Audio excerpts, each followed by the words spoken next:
Ermənistan hökuməti Azərbaycana müraciət edərək cəsədlərinin olduğu yerlər barədə məlumat istəyib. Halbuki ölkəmiz prosesin icrası ilə bağlı hər cür şərait yaradıb. Bu isə bir sıra şübhələr doğurur. Yoxsa bu onların yeni oyunudur. Materialı izləyək.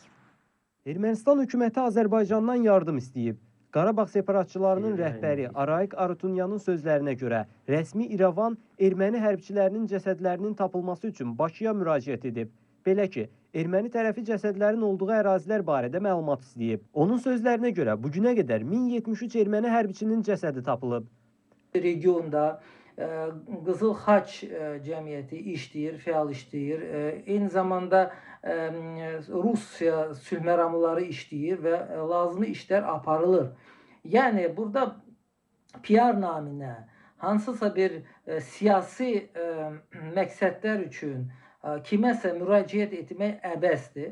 Döyüşün əsnasında onların əlində türlü bəhanələr olması ki, hal-hazırda döyüş gedir və bir şəkildə öz xalqından itkiləri barədə məlumatları gizlətmək imkanları var idi. Bugün öyle bir imkanları yoxdur artıq, çünki müharibə bitib və onların öz xalqı qarşısında çıxılmaz vəziyyətdə qalması səbəbilə bir şəkildə bu itkiləri Azərbaycan tərəfinin üzərinə bir bəhanə kimi yönləndirmək fəaliyyəti ola bilər.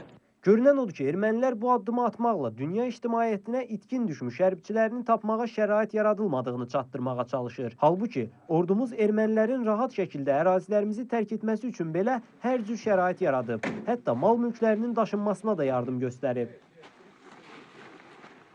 Yenə də erməni tərəfi oyun oynayır və yaxud da ki, humanitar məqsədlərdən istifadə edərək çirkin siyasi oyunlar aparır. Bu da tamamilə yol verilməzdir və mən düşünürəm ki, əlbəttə ki, buna reaksiya olunmalıdır. Politolog bildirdi ki, beynəlxalq ictimaiyyət ermənilərin növbəti oyununa aldanmamalıdır.